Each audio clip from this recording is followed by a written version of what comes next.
Hello दोस्त, मैं Rajiv Ranjan Singh Rajiv classes के लाइव क्लास में वेलकम करता हूं। अभी हम लोग कंजक्शन में पार्ट 4 पढ़ने।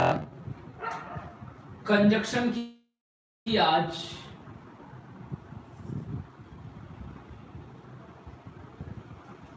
चौथी क्लास होगी, तो सब लोग जुड़ेंगे।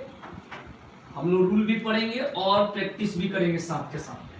तो सब लोग जुड़ जाए भाई, एक बार सब लोग जुड़ जाएंगे। स्टार्ट करें क्लास को।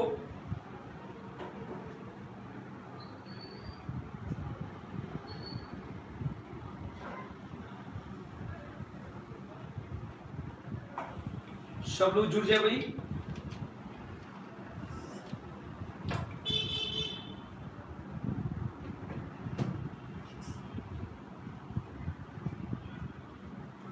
तो स्टार्ट करते हैं आज की class 4।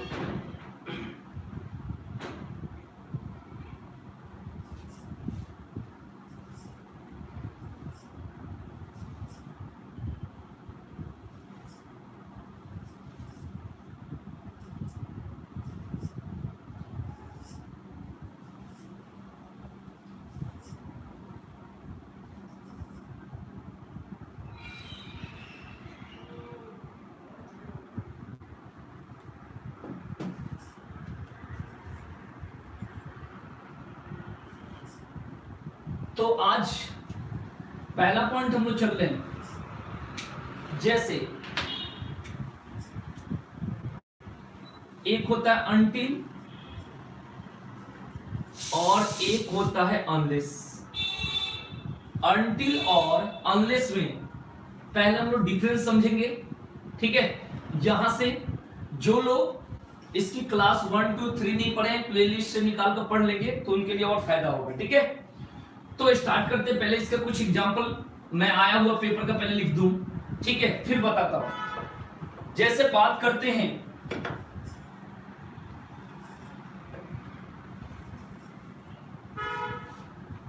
until the light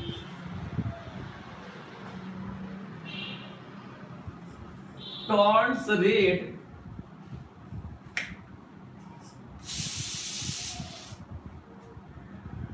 no one will stop। ये देखेंगे।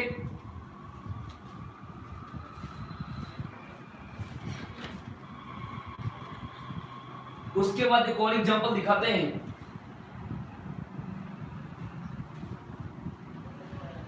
Unless you work hard, comma,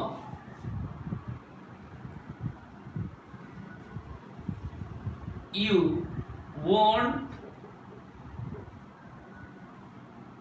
succeed, ठीक है। तो आपके सामने ये दो एग्जाम्पल लिखे हैं, ठीक है भाई।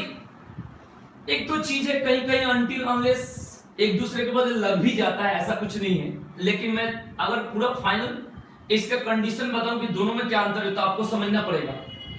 अनटिल का यूज कहीं भी टाइम के लिए करते हैं, मतलब इसको कह सकते हैं कि ये टाइम एक्सप्रेसिंग वर्ड है। इसे क्या बोलेंगे भाई? टाइम एक्सप्रेसिंग वर्ड्स बोल सकते हैं अनटिल को, ठीक है। और अनलेस को बोल सकते हैं कंडीशन, यानी शर्त बताता है भाई आपको, ये कंडीशन की बात बताता है, ठीक है। जैसे क्या है कि आप बोलेंगे unless you work hard you won't succeed, ठीक है भाई। तो यहां कंडीशन की बात है कि अगर आप कठिन परिश्रम नहीं करते हो तो आप क्या होगा? सफल नहीं होगे। तो कहने का सेंस ये है कि ये आपको कंडीशन बता रहा है। और until the light turns red no one will stop, ठीक है भाई। तो यहां पर क्या है? यहां पर टाइम एक्सप्रेसिंग की बोध हो रही है। तो दोनों सेंटेंस है ये, बस आपको इसके लिए until को बोलना है टाइम से रिलेटेड, टाइम एक्सप्रेसिंग वर्ड, और इसको बोलना है कंडीशन के लिए। किसको लिए बोलेंगे भाई? कंडीशन के लिए। तो इस बातों को आप लोगों को बिल्कुल ध्यान रखना है, ठीक है भाई। सब लोगों को गुड इवनिंग, और बिल्कुल आराम आराम से चल रहे, इसको आप लोग नोट करते रहेंगे। और आपके सामने दो एग्जांपल है, अनटिल और अनलेस, ठीक है। until का प्रयोग मैंने बता दिया टाइम के लिए, और unless का बात मैंने बताया कंडीशन के लिए। ठीक है, तो पहले इसे नोट कर ले, फिर मैं आगे बता रहा हूं इसके बारे में। सब लोगों को गुड इवनिंग भाई, सभी लोगों को गुड इवनिंग। इसे नोट करेंगे, इसके बाद कुछ और प्रॉपर्टी जिसके बारे में बता रहा हूं, इसकी और क्वालिटी।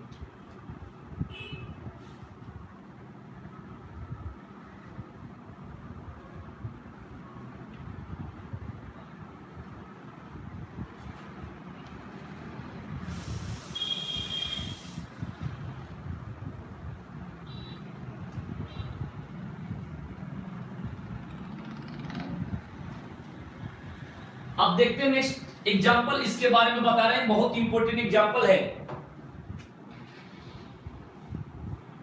ये पेपर का आया हुआ है, until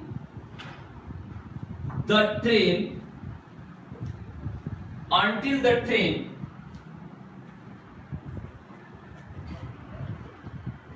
will not get the signal।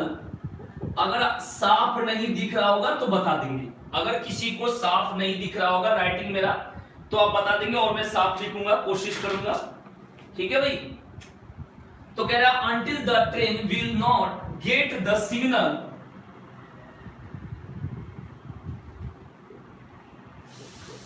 it will not run। ये पेपर का आया हुआ है आपके सामने, मैं साथ के साथ प्रैक्टिस भी करा रहा हूं और कुछ अलग टाइप की बात बताऊंगा। बस ध्यान रखेंगे, एक भी पॉइंट छूटिएगा नहीं, बस आराम आराम से बिल्कुल हम लोग पढ़ रहे हैं, कोई दिक्कत नहीं है। ठीक है भाई, बिल्कुल आराम से।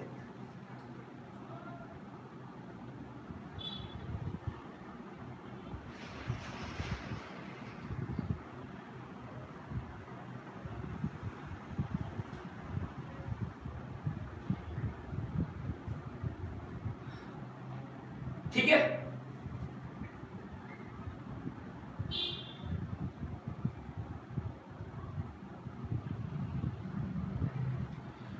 तो एक बात बता दूं यहां पर। ठीक है, बहुत अच्छा कमेंट है, Kaiser Wellen of Germany, okay thank you. यहां पर सबसे पहले पॉइंट ये कि यहां पर until हो या unless हो, इसके साथ कभी भी यानी नॉट का प्रयोग नहीं होता है। कहने का सेंस ये कह सकते हैं कि ये खुद ही निगेटिव पॉइंट को दर्शाता है, ये खुद ही निगेटिव पॉइंट को दर्शाता है। तो कहने का सेंस ये कि इसके साथ नॉट का प्रयोग नहीं होता है, मतलब कह सकते हैं इसको नोट करके आप सीधे सीधे कह सकते हैं लिखकर यहां पर कि यहां पर don't use always not with until या unless, यानी until आप हिंदी में लिख सकते हैं until या unless के साथ कभी भी नॉट का प्रयोग नहीं होता, नॉट का प्रयोग नहीं होता। यानी कह सकते हो कि ये खुद निगेटिव होता है। तो ये आपको पॉइंट क्लियर हो गया। ठीक है भाई, ध्यान रखेंगे। और जो लोग नए जुड़े हैं चैनल को जरूर सब्सक्राइब कर लेंगे और बेल आइकन को प्रेस कर देंगे कि आपके पास नोटिफिकेशन पहुंच जाएगा। तो मैंने आपको बताया कि until या unless के साथ नॉट का प्रयोग कभी भी नहीं होगा। ठीक है भाई, तो इस बातों को बिल्कुल ध्यान रखेंगे, यानी इसका एरर यहां पर है। ठीक है, तो इसको बात को बिल्कुल समझें। ठीक है, अब आगे बढ़ेंगे भाई,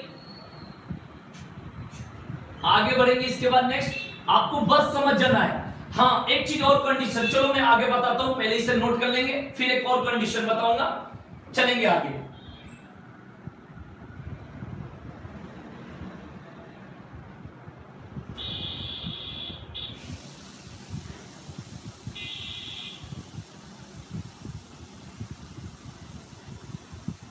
ठीक है, ये हो गया क्लियर। अब अगर इसी सेंटेंस को मैं सुधारूं तो इसको मैं ऐसे लिख सकता हूं, until the train gets the signal it will not run, it will not run, ये सेंटेंस को आप लोग देखेंगे, until the train gets the signal it will not run। तो मैं आपको बता दूं कि हम लोगों ने पढ़ा कि until या unless के साथ not का प्रयोग नहीं होता। अब बहुत लोगों के माइंड में होगा कि भाई सही है until the train will not, तो यहां पर not का प्रयोग नहीं होगा, लेकिन यहां तो not हो गया। तो भाई एक बात यहां पर ध्यान रखेंगे, मैंने कई बार इस बातों को बताया है कि यहां से यहां तक और यहां से यहां तक ये दोनों क्लॉज होता है, ये भी एक क्लॉज है CLAUSE क्लॉज, और ये भी एक क्लॉज है, इस बातों को ध्यान रखेंगे। अगर बात करते हैं तो इसको बोलते हैं सबऑर्डिनेट क्लॉज, इसको क्या बोलते हैं भाई, सबऑर्डिनेट क्लॉज, और इसको बोलते हैं प्रिंसिपल क्लॉज। क्या बोलते हैं भाई, प्रिंसिपल क्लॉज। तो कहने का सेंस है कि जो सबऑर्डिनेट क्लॉज होता है, जो सबऑर्डिनेट क्लॉज होता है उसके साथ कनेक्टर वर्ड यूज होता है, ठीक है, always use connector word with subordinate clause. तो ये जो कनेक्टर वर्ड का कहने का सेंस है until होता है, unless होता है, when होता है, if होता है। तो सबसे पहले ध्यान रखेंगे कि यहां पर सिंपल प्रेजेंट में है, यहां पर सिंपल फ्यूचर में हो जाएगा। तो जो प्रिंसिपल क्लॉज होगा, ठीक है ना, उसके साथ शैल या विल का प्रयोग होता है, लेकिन सबऑर्डिनेट क्लॉज के साथ शैल या विल का प्रयोग नहीं होता है। तो मेरे कहने का सेंस मुझे सिखाना ये था कि कितने लोग के माइंड में ये आ रहा होगा कि भाई आपने तो कहा कि until या unless के साथ not का प्रयोग नहीं होगा, लेकिन यहां तो not है। तो मैं कहना ये चाह रहा हूं भाई कि आप ये समझेंगे कि इसके अंदर नहीं रहना चाहिए not, दूसरे क्लॉज से कोई मतलब नहीं है, ये अलग है क्लॉज, ये अलग है, और ये दोनों मिलकर एक सेंटेंस का निर्माण हो रहा है। क्योंकि आपको पता है कि ये sentence is a group of words which makes a complete sense is called a sentence. शब्दों का वो एक समूह जिसका एक सही अर्थ निकले। तो ये क्लॉज, ये सबऑर्डिनेट क्लॉज जिसके साथ कनेक्टर वर्ड लगा है, ये प्रिंसिपल क्लॉज जिसके साथ कंडीशन होती है। तो कहने का मेरा सेंस ये कि इससे मतलब नहीं है, यानी हमारा ये सेंटेंस अगर मैं कहूं तो बिल्कुल क्या है भाई, सही है। तो आप इधर के पार्ट से मतलब रखो जिसके साथ until या unless लगा है, उसमें नॉट नहीं होनी चाहिए, दूसरे पार्ट में नॉट यूज हो सकता है, ठीक है। इस बातों को बिल्कुल ध्यान रखेंगे और एकदम क्लियर करेंगे। कोई डाउट होगा कमेंट करेंगे, तुरंत आवाज दूंगा, एकदम तुरंत, जैसे आप लिखेंगे तुरंत इधर से आंसर जाएगा, सोचना नहीं है, बस आपको सीखना है आराम आराम से। कहीं कोई डाउट है कमेंट करे, मैं सेटिस्फाइड करूंगा, इस बात को समझेंगे, ठीक है। तो ये क्लियर हो गया भाई, अब आगे चलते हैं।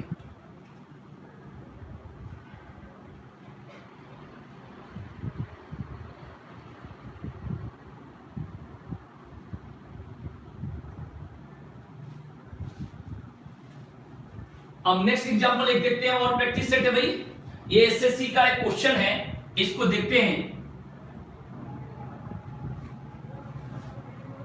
Unless the government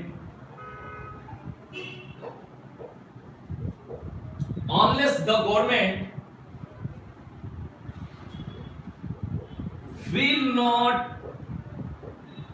take action, अगर यहां तक दिख रहा होगा तो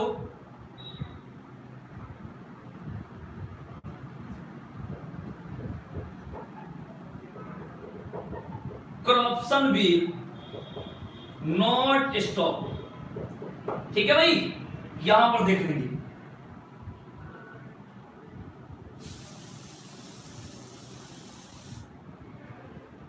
ठीक है भाई। मैंने लिखा है unless the government will not take action, corruption will not stop, ठीक है भाई। इस बातों को बिल्कुल ध्यान रखेंगे। आपके सामने मैंने ये सेंटेंस लिखा है, ठीक है। अब आपको समझना ये है, अब मैं आपको समझा दूं। समझने की बात ये है कि आप ये भी लिख सकते हो नोट करके, अगर लिखना चाहते हो कि until या unless के साथ, until या unless के साथ, इसका मतलब इसके पार्ट में, मतलब इसके पार्ट से मतलब रखेंगे इधर से, इधर वाले से नहीं। until या unless के साथ will, would या सेल का भी प्रयोग नहीं होता है। का भी, मैं हिंदी इंग्लिश पूरा इसलिए मिक्स करके लिख रहा हूं क्योंकि हो सकता है कुछ लोग हिंदी मीडियम हो, ध्यान रखना, ठीक है। तो अनटिल या अनलेस के साथ विल, वुड या सेल का भी प्रयोग नहीं होता है, का भी प्रयोग नहीं होता है। इस बातों को आप लोग ध्यान रखेंगे कि अनटिल या अनलेस के साथ विल, वुड या सेल का भी प्रयोग नहीं होता है। मतलब हमने कंडीशन क्या पढ़ा कि इसके साथ न सेल होगा, न विल होगा और न क्या होगा, न इसके साथ वुड का प्रयोग होगा। इस बातों को ध्यान रखेंगे, ठीक है भाई।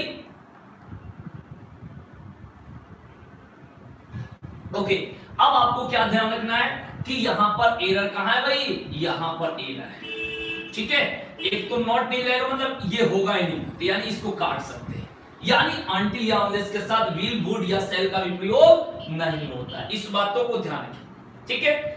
जो नए जुड़े हैं उनको एक बात बता दूं कि ये क्लास की टाइमिंग 8 बजे से हो गया। इंग्लिश की क्लास की टाइमिंग क्या होगी, 8 बजे से। ये टाइमिंग चेंज हो गया है, 8 बजे, 7 के बदले 8 हो गया है, ठीक है भाई। करेक्ट 8 बजे आप लोग आएंगे, बस ध्यान रखना। ये नहीं कि लेट से चल रहा है, 8 बजे टाइमिंग हो गया है, ठीक है भाई। तो यहां पर ये क्लियर हो गया। अब कहेंगे कि भाई इसको अगर सेंटेंस को मैं सही करूं तो कैसे लिख सकता हूं, तो इस सेंटेंस को सही भी लिख सकता हूं, unless the government,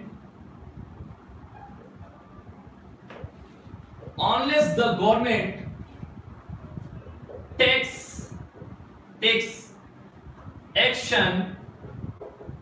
action comma corruption will not stop। अब ये सेंटेंस क्या है भाई, बिल्कुल सही है, ठीक है भाई। अब ये सेंटेंस बिल्कुल क्या है भाई, सही है।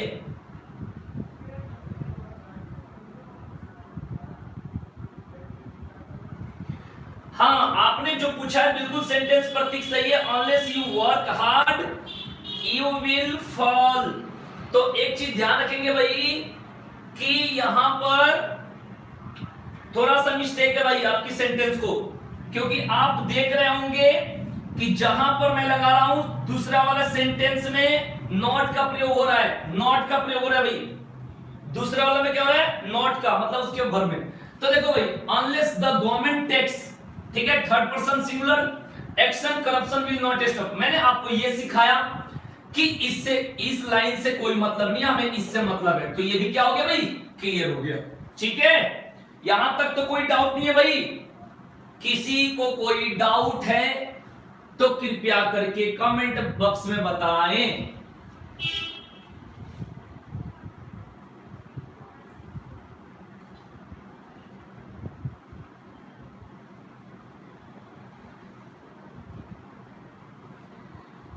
रफ कर दूं मैं इसे, एक बार बताइए सब लोग, मैं रफ कर दूं,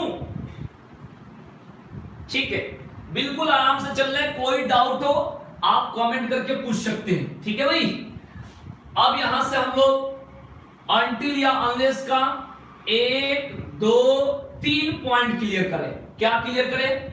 सबसे पहला पॉइंट हम लोगों ने अनटिल अनलेस के बारे में क्लियर करा कि अनटिल टाइम को दर्शाएगा, अनलेस कंडीशन को दर्शाएगा। यहां से एयरफोर्स कैट और सीडीएस में ज्यादातर पूछा जाता है, बाकी पेपरों में नहीं पूछा जाता है, ध्यान रखना। एयरफोर्स कैट का प्रैक्टिस सेट में मिलेगा और सीडीएस के प्रैक्टिस सेट में पूछा जाएगा, इतना गहराई में, ध्यान रखेंगे, ठीक है ना।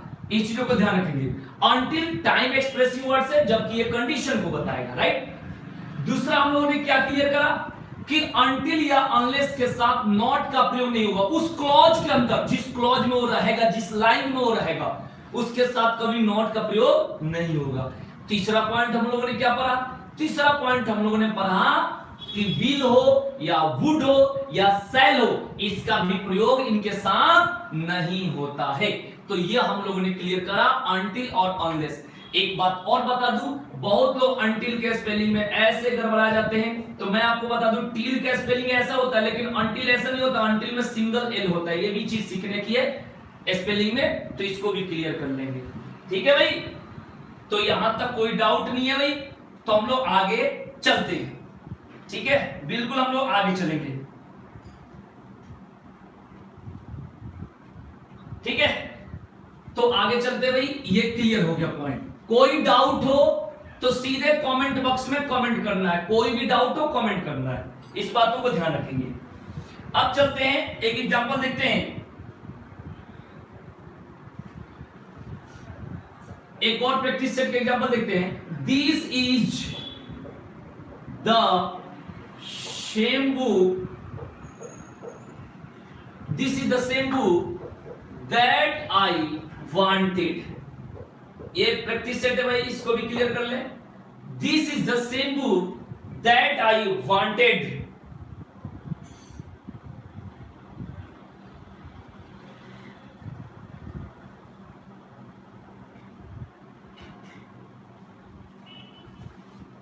Next, he is the same boy as met me in the market। ठीक है भाई, क्लियर। अब यहां पर मैं आपको समझा दूं, यहां पर सब लोग समझेंगे, बहुत ही अच्छी बात समझा रहे हैं कि एक वर्ड है द सेम, द सेम,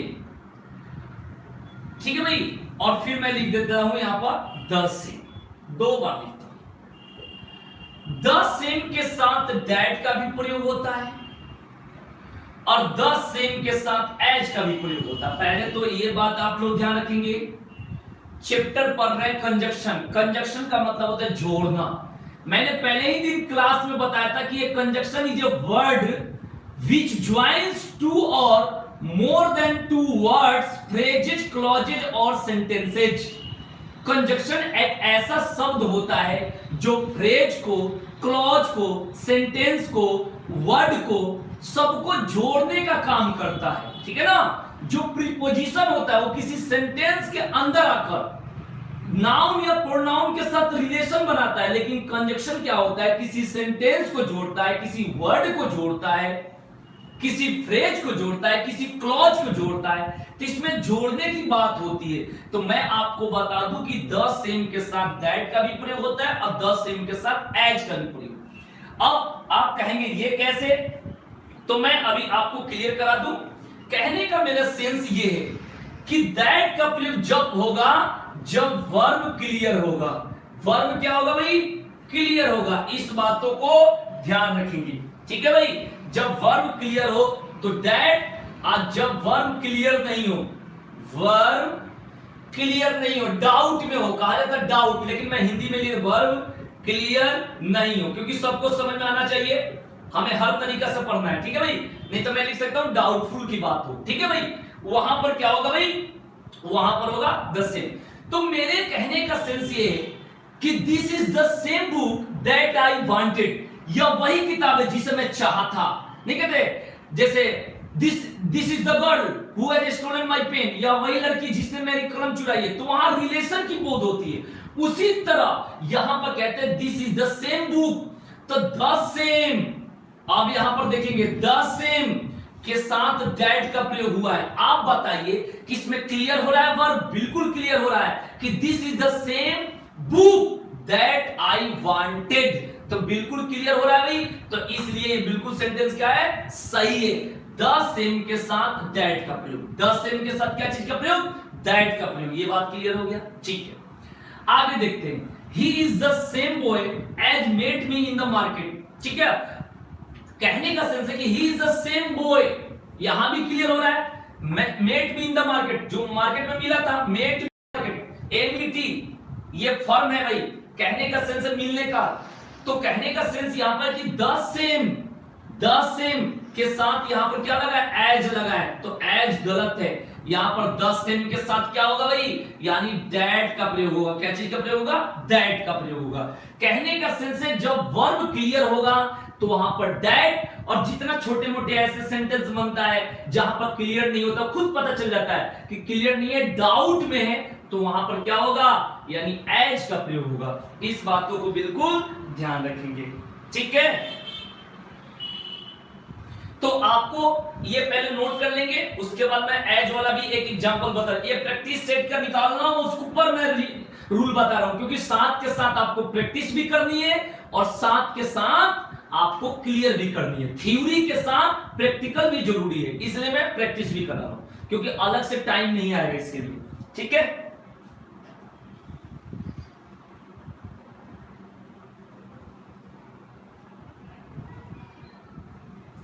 अब मैं कहूं पहले इसे नोट कर लेंगे, फिर मैं एक लिखता हूं, नोट कर लेंगे भाई सब लोग, और एक बार सब लोग शेयर करेंगे। बहुत ही अच्छा से क्लास चल रहा है भाई, दिन भर लाइव क्लासेस चल रही है, हर बैच का अलग अलग टाइमिंग है, बिल्कुल ध्यान से सब लोग जुड़े और इसका फायदा उठाएं और अच्छा से पढ़ें सब लोग। ठीक है भाई, तो एक मैं और एग्जांपल लिखता हूं,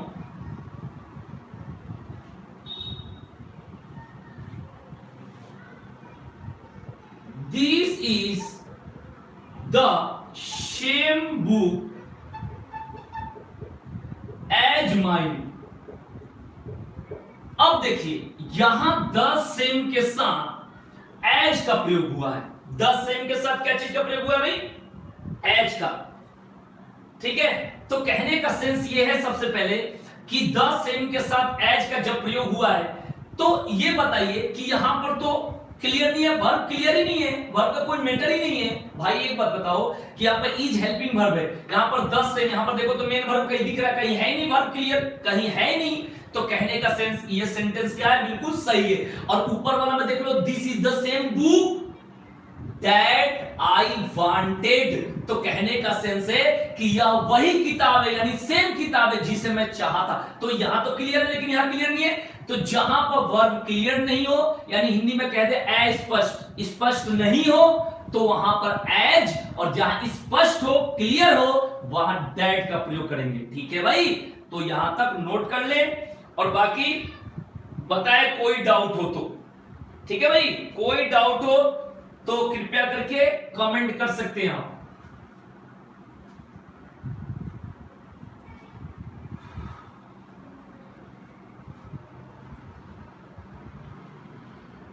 ओके, तो ये चीजें मैंने बता दिया। अब कुछ लोग के दिमाग में क्या होता है भाई, कि जैसे मैं बोलूं कि this is the boy who has stolen my pen। एक चीज मैं अपवाद में बता रहा हूं, एक्सेप्शन। कुछ लोग यहां सोचता होगा कि भाई यहां पर हु, विच, हुज का प्रयोग क्यों नहीं हो रहा है, कुछ लोग माइंड में आता हो, क्योंकि ऐसे हमने सेंटेंस सुना है, this is the boy who has stolen my pen, इस तरीका से। तो कहने का सेंस मैं ये बताऊं कि ये सेंटेंस तो सही है, यहां कोई दिक्कत नहीं है, आपको बस ध्यान रखना है इसको मैं मिटाकर कि द सेम के साथ जहां पर एरर आएगा वहां पर विच या हुज जो भी लगाया रहेगा, ध्यान रखेंगे, विच चाहे हु जो भी का यूज होगा, तो आपको समझना है कि द सेम के साथ कहीं भी विच या हु का प्रयोग नहीं होता है, प्रयोग नहीं होता है। बस आपको ध्यान देना है कि इसके साथ या तो डेट होगा या एज होगा। बताइए यहां तक कोई डाउट? कमेंट करके बता सकते हैं भाई। ठीक है, कोई दिक्कत हो तो बताइए यहां तक कि आगे चलूं, बताए भाई।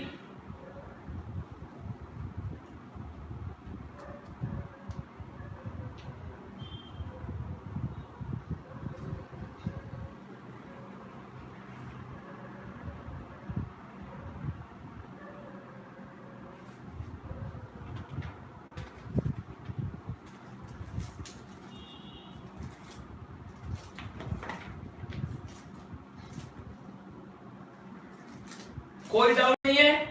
चलो भाई ठीक है, आगे चलते हैं। कोई डाउट हो तो एकदम कमेंट करना, तुरंत मैं बताऊंगा।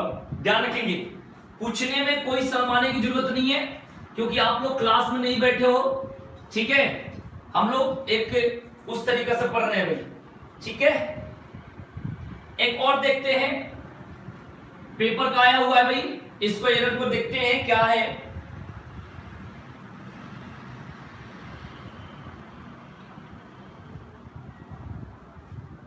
No sooner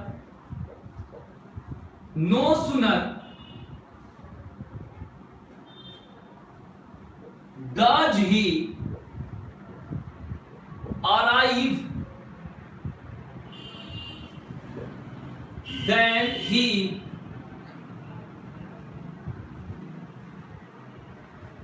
begins to work। ये आपके सामने सेंटेंस है भाई, प्रैक्टिस से।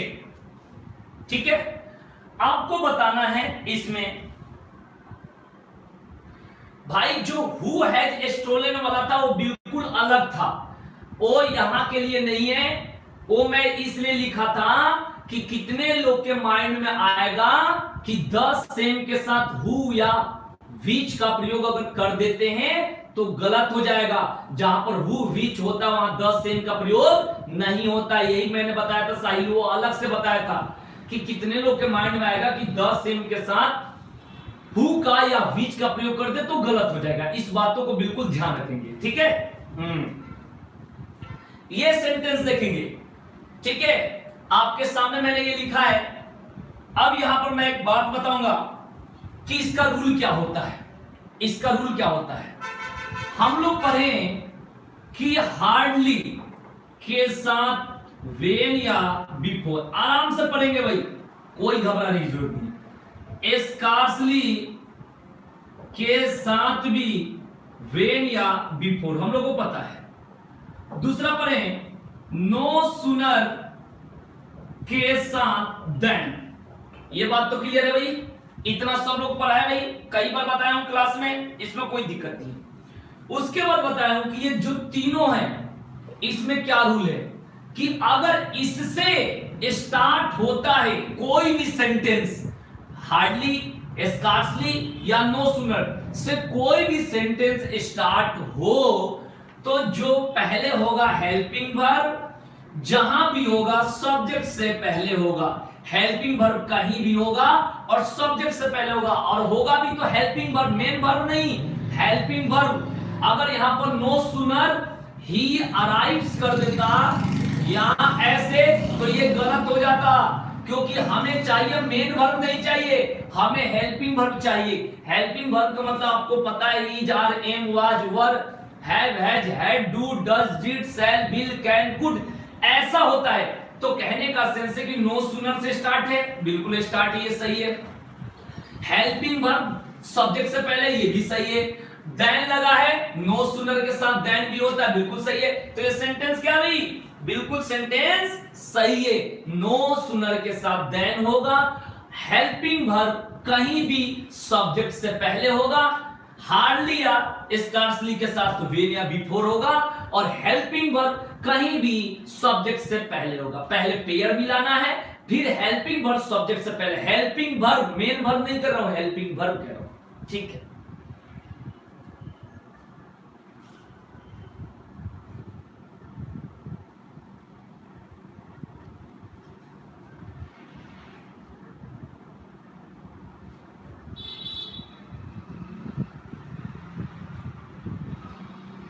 ठीक है भाई, क्लियर हो गया, सब लोगों को क्लियर हो गया होगा।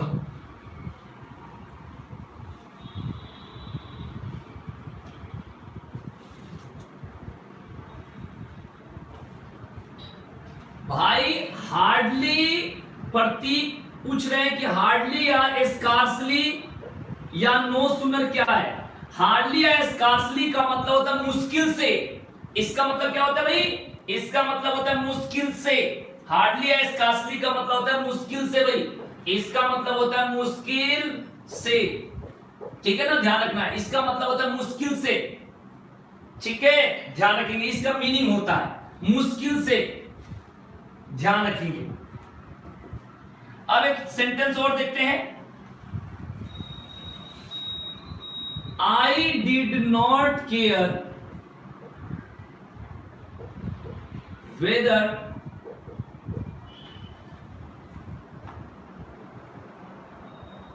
you go and stay। ठीक है, आपके सामने मैंने सेंटेंस लिखा है,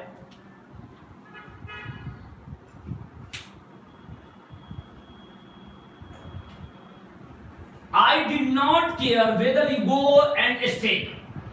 मुझे परवाह नहीं चाहे तुम जाओ और ठहरो। ठीक है भाई, तो कहने का सेंस ये है कि I did not care whether you go and stay. तो आपको मैं बता देता हूं कि कहीं भी वेदर के साथ और का प्रयोग होता है, वेदर के साथ क्या होता है, और का प्रयोग होता है। तो वेदर के साथ यहां पर क्या होगा, एंड के जगह और का प्रयोग होगा। इस बातों को क्लियर रखेंगे, पेयर वर्ड वेदर के साथ और।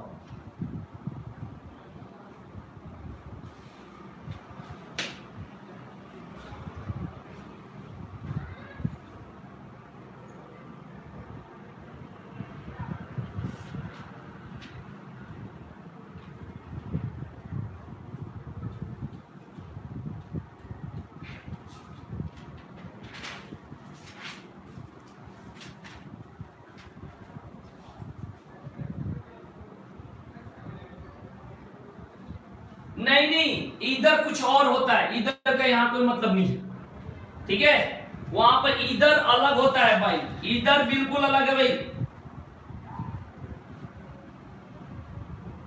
इधर से सेंटेंस ऐसे लिख सकते हैं, एक लिखकर मैं बता देता हूं। इधर अलग चीज होता है,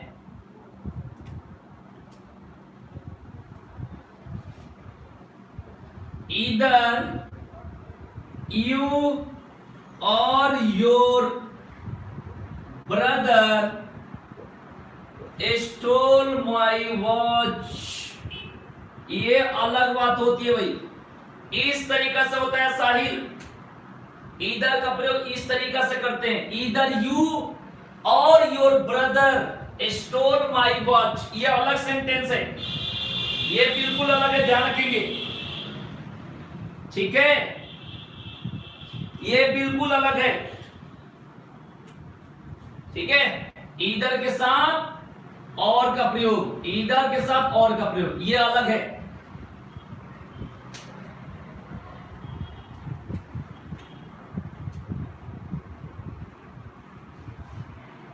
She is too tired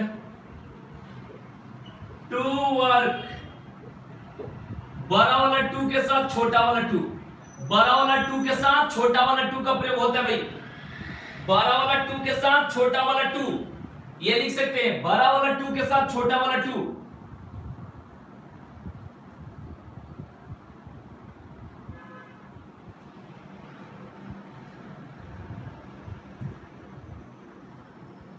She is so tired that she cannot work।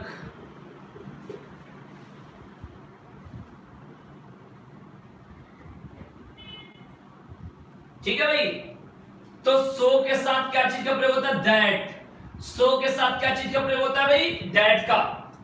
ये चीजें को ध्यान रखेंगे कि सो के साथ दैट का प्रयोग होता है। अमन ठाकुर पूछे हैं कि what is the meaning of too. मैं एक बात बता देता हूं, पहले इसे नोट कर लेंगे, उसके बाद मैं टू के बारे में अमन ठाकुर को बहुत ही अच्छा तरीका से समझा दूंगा। पहले प्लीज इसे नोट कर लेंगे, इसके बाद मैं बहुत ही अच्छा सा टू के बारे में मैं समझा दूंगा। ठीक है भाई, पहले इसे नोट कर लें, इसके बाद मैं टू के बारे में समझा देता हूं।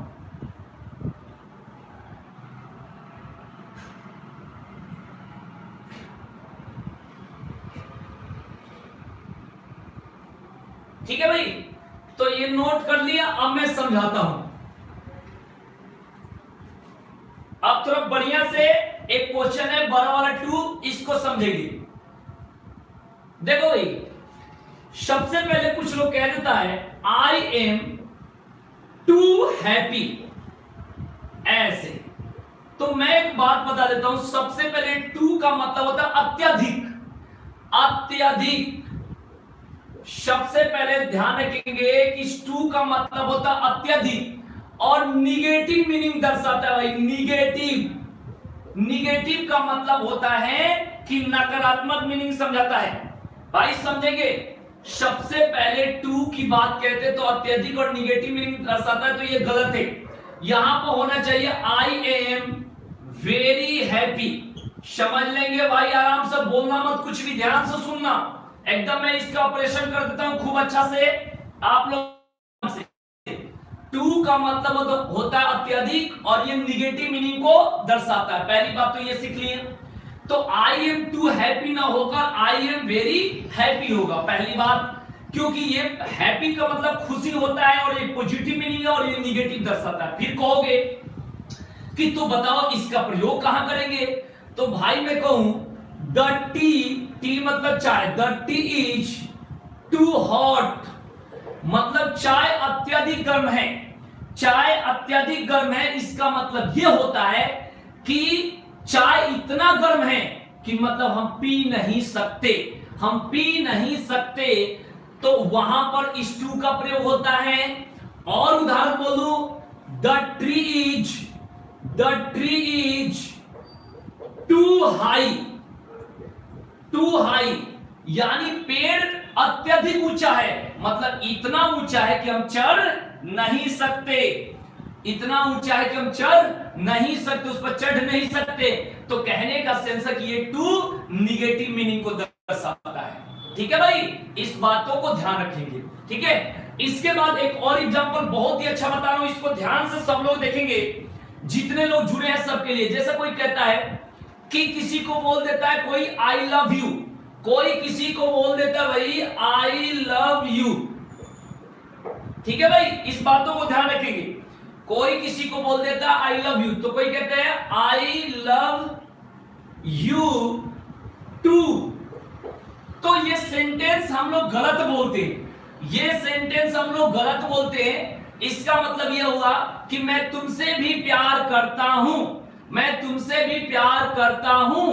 तो कहने का सेंस है कि मतलब तुमसे करता हूं और जगह भी करता हूं। तो कहने का सेंटेंस है कि ये रूल के अनुसार ये गलत हो गया। पहले बात सुनना, इस सेंटेंस को बोलना चाहिए I too love you, I too love you. इसका मतलब मैं अत्यधिक प्यार करता हूं, एक तो ये हो गया। और ग्रामेटिकल रूल के अनुसार चले तो ये गलत है, क्योंकि ये निगेटिव पॉइंट दर्शाता है। हम लोग पॉजिटिव में यूज कर लेते हैं, मतलब स्पोकन इंग्लिश की बात मैं आपको सिखा रहा हूं। ये जो तीनों बात बता रहा हूं स्पोकन इंग्लिश की बात बता रहा हूं। ग्रामर में तो टू का प्रयोग कहीं भी निगेटिव के लिए होता है। जब मैं आपको रिमूव टू पढ़ाऊंगा, एक चैप्टर का नाम है रिमूव टू, तो मैं आपको बहुत ही अच्छा से समझाऊंगा। लेकिन यहां बता देता हूं कि टू का प्रयोग अत्यधिक निगेटिव में होता है। लेकिन कोई बोलता है आई लव यू तो बोलते हैं आई लव यू टू, तो ये गलत बोलते हैं स्पोकन के हिसाब से। इसको बोलना चाहिए आई टू लव यू। ठीक है भाई, तो ये टू का ये स्पोकन इंग्लिश में चल जाएगा। ग्रामेटिकल में बड़ा वाला टू का use always use the form of negative, negative form use करते हैं। बताइए भाई, आपका क्वेश्चन क्लियर हुआ कि नहीं हुआ?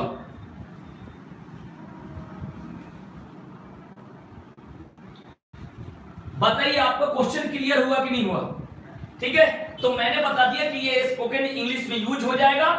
स्पोकन इंग्लिश में इसे यूज कर सकते हैं कि आई लव यू तो आई लव यू टू। ये तो गलत है, क्योंकि इसका मतलब है मैं तुमसे भी प्यार करता हूं, इसका मतलब आई टू लव यू बोल सकते हैं। ये ध्यान रखना, पहली बात। दूसरी बात मैंने बताया कि ये स्पोकन इंग्लिश में यूज कर सकते हैं। ग्रामर के अनुसार टू का प्रयोग हमेशा निगेटिव में होता है। ठीक है, बताइए भाई, किसी को कोई डाउट तो कृपया करके पूछ लें।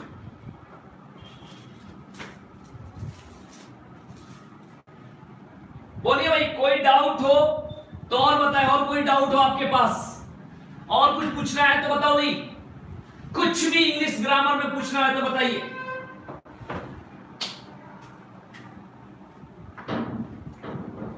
बोलिए भाई, कोई डाउट?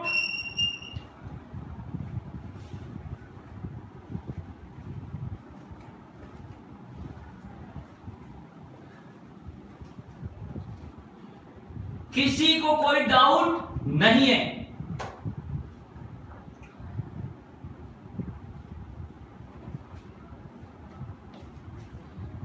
ठीक है, तो फिर मिलते हैं कल फिर कल मिलेंगे कितने बजे भाई, यानी सुबह 8 बजे मैथ्स की धमाकेदार क्लास के साथ। फिर कल मिलेंगे सुबह 8 बजे, ठीक है भाई, ध्यान रखेंगे। Thank you.